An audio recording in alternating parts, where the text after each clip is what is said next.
পার্শ্ববর্তী রাষ্ট্রের দালাল যারা বলেন বাংলাদেশের তিন দিকে সমুদ্র, একদিকে ভারত, আমি তাদেরকে বলছি আজকে আপনাদের জন্য বিশেষ একটা ওয়াজ, একটা নসিহত, একটা বিশাল আন্তর্জাতিক তফসির পেশ করব আপনাদের জন্য। আর জীবনে আপনাদের জবান বন্ধ রাখবেন, জবানের তালা হয়ে যাবে, তালা ওটো আপনাদের জবান বন্ধ হয়ে যাবে আজকের আমার সেই দুর্দান্ত বয়ানের মাধ্যমে। আমি আপনাদেরকে বলতে চাই, আপনারা যারা বলেন বাংলাদেশের তিন দিকে সমুদ্র, তিন দিকে ভারত, চতুর্দিকে ভারত, বাংলাদেশের যাওয়ার জায়গা কই? যারা বলে মূলত ওরা বাংলাদেশি জাতীয়তাবাদ নয়, ওরা মূলত পার্শ্ববর্তী রাষ্ট্রের পেশাব পায়খানা খাইয়া বড় হওয়া সেই সন্তানগুলা। যারা এই কথা বলে তাদের আজকের আমি এই প্রশ্নের উত্তর দেওয়ার পরে হয়তো কেউ হার্ট ফেল করবে, হয়তো কেউ স্ট্রোক করবে, হয়তো কেউ প্যারালাইজ হয়ে ঘরে বসে থাকতে হবে। আমি চ্যালেঞ্জ দিলাম, আজকের বক্তৃতার পরে তোমরা অনেকগুলা, তোমাদের পারপিটিশন বেড়ে যাবে, তোমাদের হৃদস্পন্দন বেড়ে যাবে, তোমাদের সাইকো হয়ে যাবে, তোমরা সাইকোলজিক্যাল মেন্টাল হয়ে তোমরা পাগলাগারোতে চলে যাবে, মানসিক হাসপাতালে ভর্তি হবে। আগে শুনো আমার কোন কথাগুলা। আমি তোমাদেরকে বলতে চাই, আগে তোমরা চিন্তা করো তোমাদের তিন পাশে কারা। তোমরা যে রাষ্ট্রের দালালি করো আর বলো ভারত থেকে, পার্শ্ববর্তী রাষ্ট্র থেকে পেঁয়াজ না আসলে বাংলাদেশের মানুষ মারা যাবে। পার্শ্ববর্তী রাষ্ট্র যদি সহযোগিতা বন্ধ করে দেয়, বাংলাদেশের মানুষ একদিনও বাঁচবে না। ভারত থেকে চাউল, কদু, আদা, পেঁয়াজ আনা বন্ধ হয়ে যাবে। ওরে কুলাঙ্গার, ওরে অশিক্ষিত গণ্ডমূর্খ টুকাই, আমি তোদেরকেই বলছি শোন। প্রথম প্রশ্ন হলো আমাদের চতুর্দিকে ভারত, চতুর্দিকে মহাসাগর, বঙ্গোপসাগর। তোদের বন্ধু রাষ্ট্রের তিন দিকে আটলান্টিক মহাসাগর। তোদের দেশের চতুর্দিকে হাজার হাজার আটলান্টিক মহাসাগর, যাওয়ার জায়গা নাই তোদের। একদিকে চীন, একদিকে পাকিস্তান, একদিকে বাংলাদেশ। যদি পাকিস্তান আর তোদের সেই বন্ধু রাষ্ট্রের কোনো আশেপাশে যে সমস্ত রাষ্ট্র আছে, মালদ্বীপ, ভুটান, পাকিস্তান, বাংলাদেশ, চীন, কারো সাথে তাদের সম্পর্ক ভালো নাই। এমনকি তাদের দেশের 7 সিস্টারের সাথেও সম্পর্ক, 7টা অঙ্গরাজ্যের সাথেও তাদের সম্পর্ক ভালো নাই। তারা স্বাধীনতা চায়, তারা চায় তাদের বুট এবং বাতের অধিকার চায়।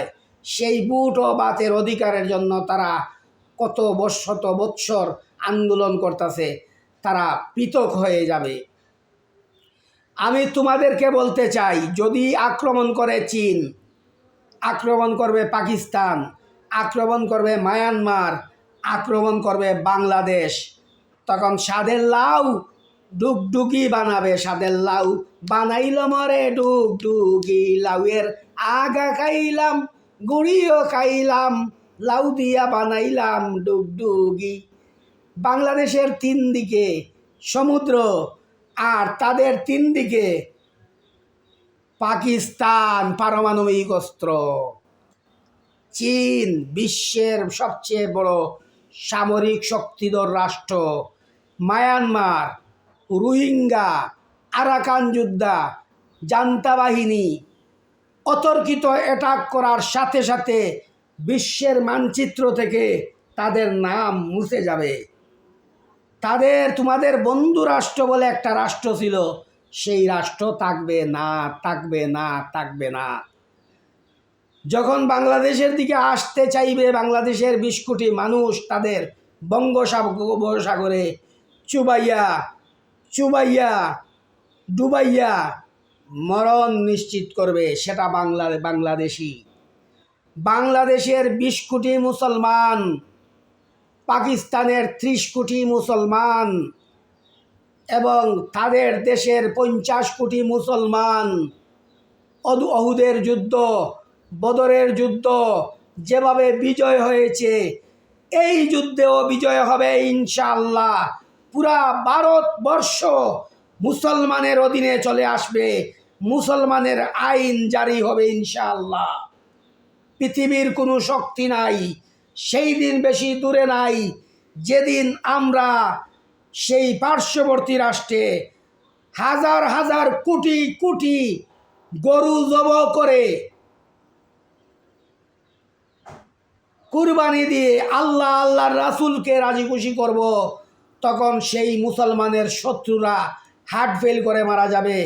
লিখে রাখেন বন্ধুরা, এটা আমার কথা নয়, এটা আমার মুখের কথা নয়, এটা কুরআনের কথা, হাদিসের কথা, সাহাবায়ে কেরামের কথা, তাবিন, তবে তাবিন, আইয়ামে মুস্তাহিদিন, সলফে সালিহিন, গৌসদের কথা এবং তাদের অনেক পণ্ডিতের কথা, তাদের দেশের পুরোহিতের কথা, তাদের দেশের অনেক ভাইদের কথা।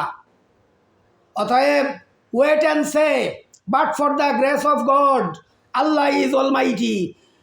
আমরা যে ক্রুসেড করব, সেই ক্রুসেডের বিজয়ের পতাকা নিয়ে ইনশাআল্লাহ বেশি দিন নয়, মাত্র 5 বছরের ভিতরে এই বিজয় আমাদের নিশ্চিত হবেই হবে। বাংলাদেশ জিন্দাবাদ, ইসলামী বিপ্লব জিন্দাবাদ, নারায়ে তাকবীর, আল্লাহু আকবার। পিন্ডি নয়, দিল্লি নয়, অন্য কোনো রাষ্ট্র নয়, সবার আগে বাংলাদেশ, ট্রেক ব্যাক বাংলাদেশ ইনশাআল্লাহ।